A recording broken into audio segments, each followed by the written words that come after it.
Assalamualaikum warahmatullahi wabarakatuh.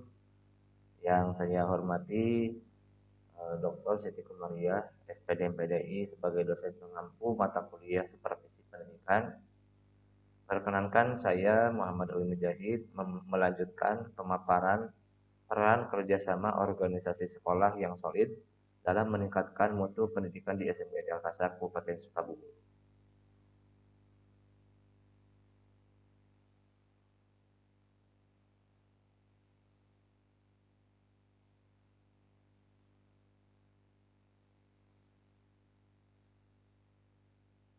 Kita langsung saja pada hasil penelitian. Profil SMK Al-Kasar mulai dari pendirian sampai dengan saat ini. SMK Al-Kasab dilatar belakangi oleh harapan besar bagi orang tua santri pondok pesantren Miftahul Huda yang pada waktu itu banyak santri usia sekolah yang tidak bisa melanjutkan pendidikannya ke jenjang SLTA.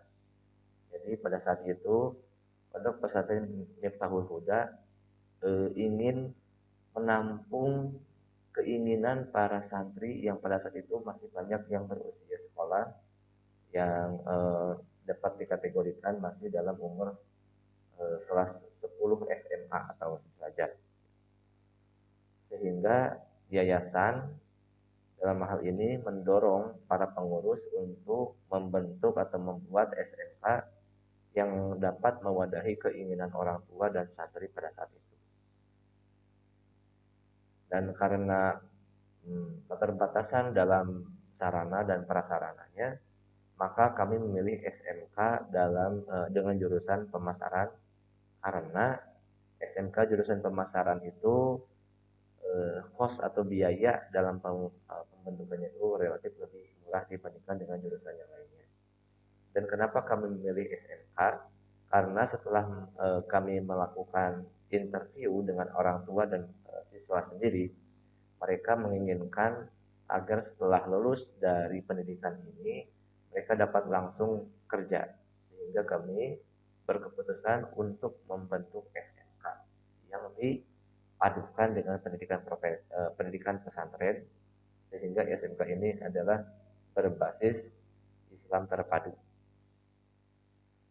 Kemudian untuk dapat memperoleh legalitas, kami alhamdulillah memperoleh izin pendirian dari Dinas Pendidikan Kabupaten Sukabumi nomor 421.5/875 strip cap garing sekret garing 2015 pada tanggal 16 Agustus 2015.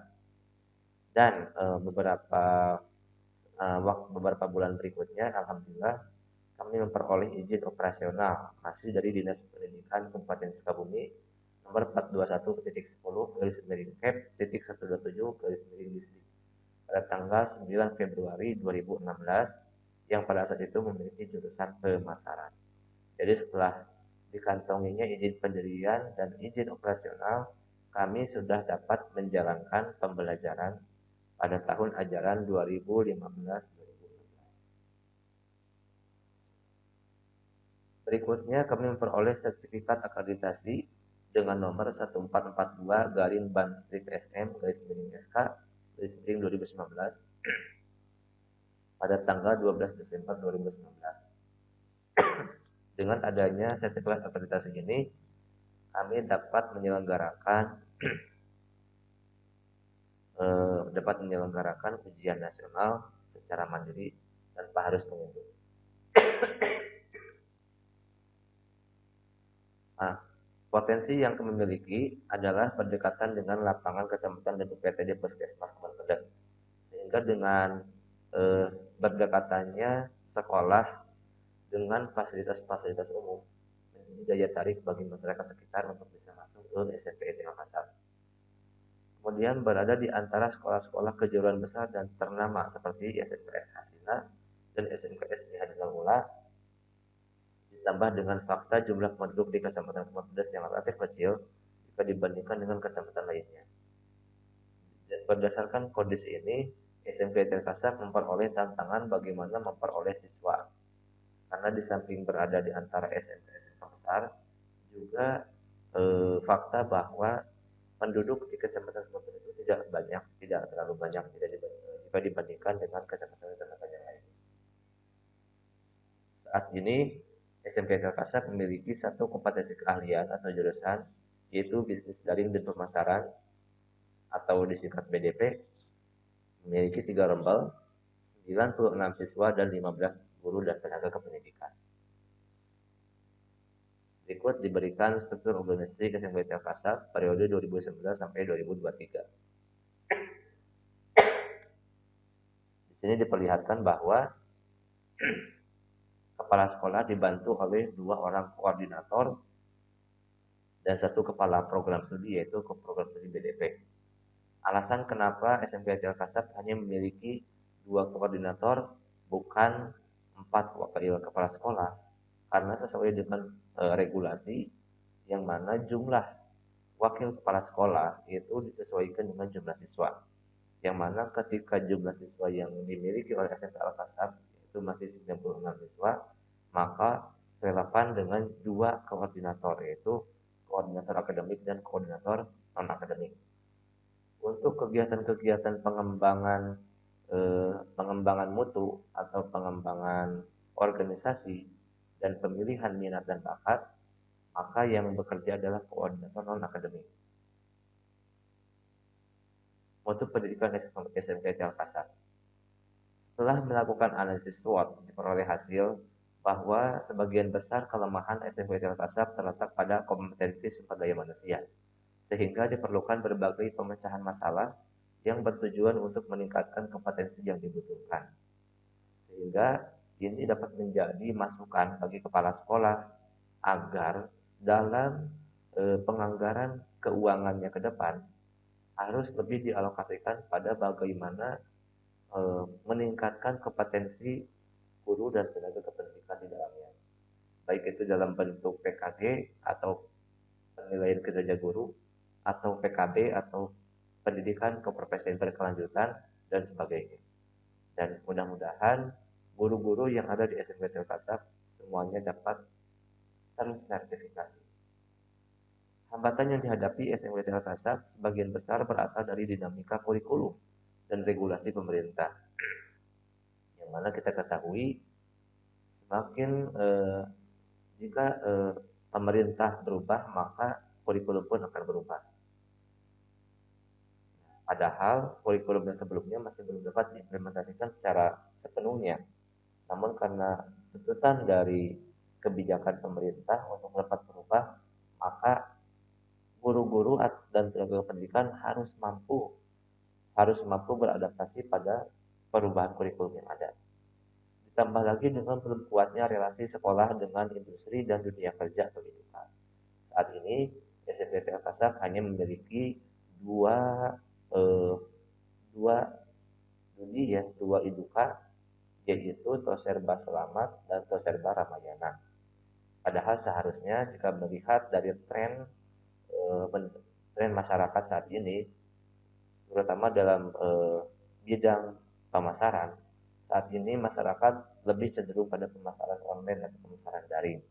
Sehingga SMK Telkomsel diharapkan mampu membuat relasi dengan iduka yang berjalan di bidang bisnis daring atau bisnis digital. Hasil rapat mutu terlihat bahwa mutu pendidikan di SMK Telkomsel masih berada di bawah standar nasional, terutama dalam segi kompetensi high order thinking skill atau HOTS.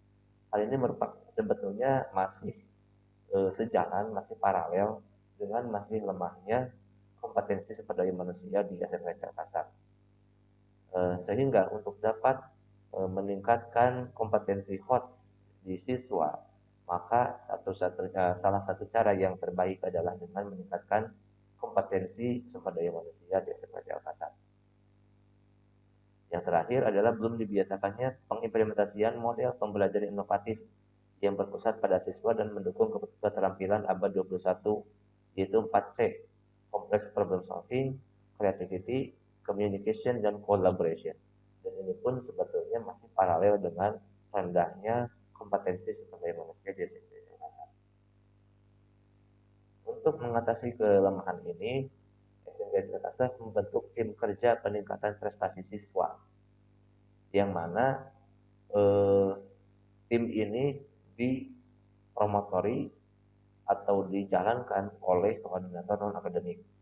Sementara kepala sekolah hanya bertugas sebagai pengawas dan penanggung jawab.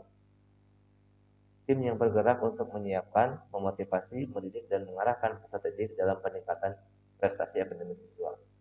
Dimulai dari instruksi kepala sekolah kepada koordinator non akademik, kemudian koordinator non akademik menginstruksikan guru untuk dapat menyeleksi peserta didik yang memiliki minat dan bakat tertentu. Kemudian guru memetakan anggaran yang dibutuhkan dan melaporkannya kepada kepala tenaga administrasi sekolah. Kemudian kepala tenaga administrasi sekolah melaporkan kepada bendahara. Kemudian bendahara melaporkan kepada kepala sekolah.